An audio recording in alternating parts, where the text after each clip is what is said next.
Alrighty, New York Post here with Suga Sean O'Malley, who's going to be taking on Aljamain Sterling at UFC 292 for the undisputed Bantamweight title. Sean, it's your first time in Boston. How are you liking it so far? I'm loving the weather. Coming from Phoenix, where it's been 165 degrees every day. So it's nice. It's a little gloomy. I kind of like it. It's raining a bit. So far, so good. Alrighty, now a while back ago, you said that fighting was only one of a handful of jobs that you could really see yourself doing. Now that this is the biggest moment of your career coming up, how do you reflect on your career so far, and could you see yourself doing anything else? I mean, at this point now that I've made money and I could invest in other things, I could see myself doing other things. But, you know, coming up, I wanted to make money. I wanted to make it. I wanted to be something big, and I didn't really have a path. Went to the kickboxing gym, was naturally good at it, and just kind of, I was like, this is it. This is it. I was 16 years old, and, 12 years later, we're here fighting for the UFC title. So, yeah, it's really cool. And in your last fight against Jan, that was much more of a grappling match than you'd initially expected. You know, because of that, maybe your camp could have been different had you known. The game plan probably had to change. Now that you kind of know what you're walking into, are we going to see a much more truer representation of, say, the takedown defense and the grappling that we can expect from you that truly represents what that is for you? That's the plan. Yeah, I mean, there's no secret. His game plan, my game plan, it's out there.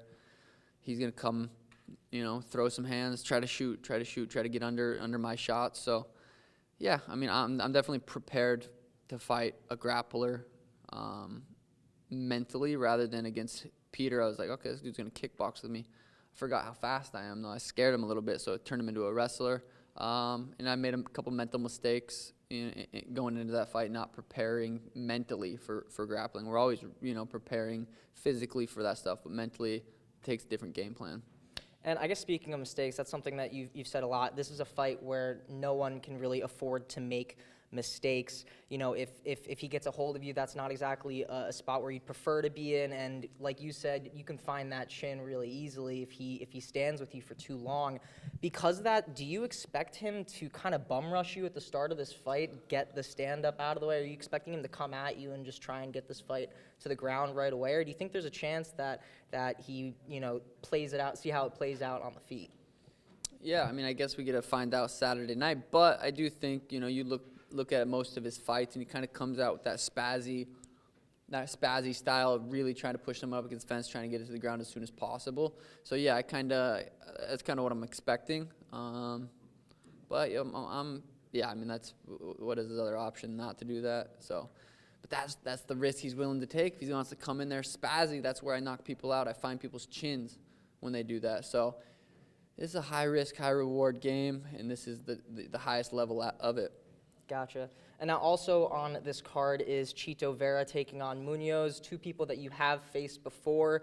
And, since so many people are out, this could have potential title shot implications, which very well might be yours after Saturday night.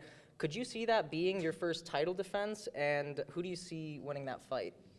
Yeah, I think if Chito wins that fight, for sure, it could be me versus Chito, December, Vegas, first title defense. That's ideal. That's what I would like moving forward. Chito versus Pedro, I don't know how I see that fight playing out. Could be really boring, but we got to see. Gotcha. Now, if you get the job done Saturday night, how are we celebrating? It's late. You guys close down around 2 a.m. here, so probably a little some happy dads with the boys, hotel. Yeah, probably slugging some happy dads.